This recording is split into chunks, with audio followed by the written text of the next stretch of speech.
The path to hell is paved with the sincerest of intentions.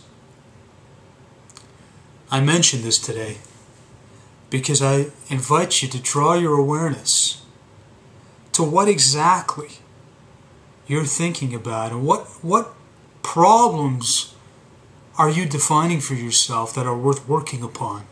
Because if you're not vigilant enough, if you're not careful enough in this act of deep self-awareness, you can lead yourself down the roads that will eventually end up in dead ends. Not only that, you can spin your wheels. In other words, exhaust a lot of energy and time working on issues that will lead you nowhere. And that can be very frustrating. And essentially, this is the stuff that I'm talking about today that gives philosophy a bad name. Because so often people come together and engage in very lengthy conversations, exhaust a lot of their mental and emotional energy with the sincerest of intentions. Okay? But despite that sincerity of intention, there's a lot of energy spent, focused on things that don't lead you anywhere in terms of a practical end. And for me, the only philosophy that's worth practicing is a practical one. One that will bear immediate impact upon your daily life. And of course, for the betterment of your daily life and your sense of being. So, I'll give you a perfect example of this. And this is an example that's actually prompted me and inspired me to publish this video or produce this video.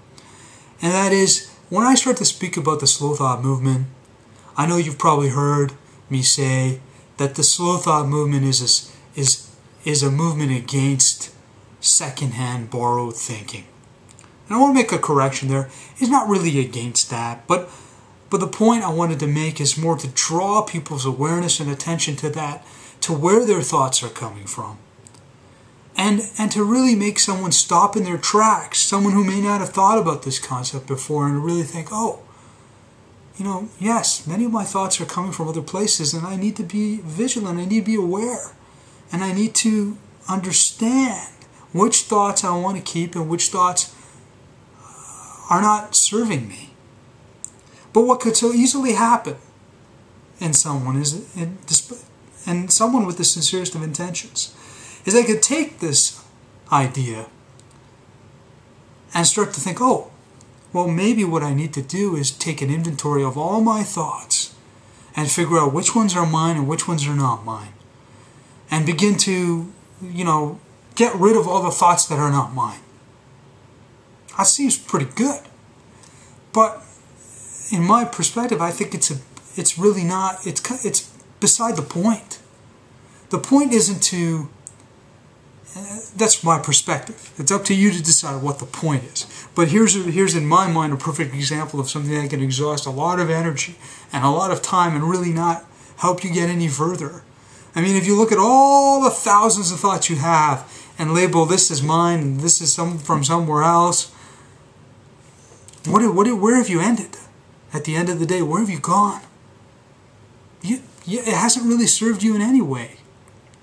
I mean, the real benefit of this awareness is to take a hard look at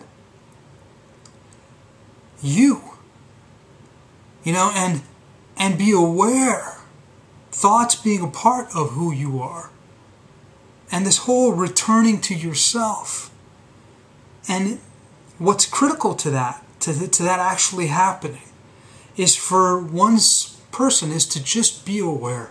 Not get caught up in labeling and categorizing and fighting with oneself and saying these are my thoughts and these are not my thoughts. Because ultimately the thoughts that you're having, you're gravitating to them. Whether they're from external or internal sources, you're reaching out to those thoughts to serve a greater purpose. See, a slow thought movement isn't really so much to just stop at thought, because thought is a tool that's serving a much greater purpose here. You're not thought. Thought is serving you. You are not thought. And so when we look at thought, we have to see beyond thought to see what's prompting us to reach for the very thoughts that we're engaging in. So this is the awareness where we don't get caught in the minutiae, don't get caught in the details and get lost in those details, but are able to uphold a state of awareness where we see, if you will, behold the river flowing, the river of thoughts flowing.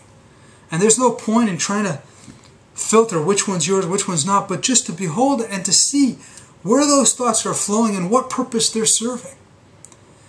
And as you just watch, as I've said many times before, it's always good to keep repeating these concepts because they take time to actually settle in, is that as we watch these patterns flowing, without judgment, without fighting. If you're judging and fighting, then watch that too. Just to observe. When we begin to see certain patterns not serving us anymore, unhealthy things we're doing in our life that aren't serving our deeper essence, that are mainly serving a social agenda that's borrowed. When we begin to see that happening, it automatically corrects itself. This is the power of the awareness that I speak of, and what is at the core of the slow thought movement. And so I really encourage you to be aware and to be vigilant of the type of self-awareness exercises that you decide to engage in, to be sure that they are going to take you further, and that they're not just exercises that are exercises in frustration and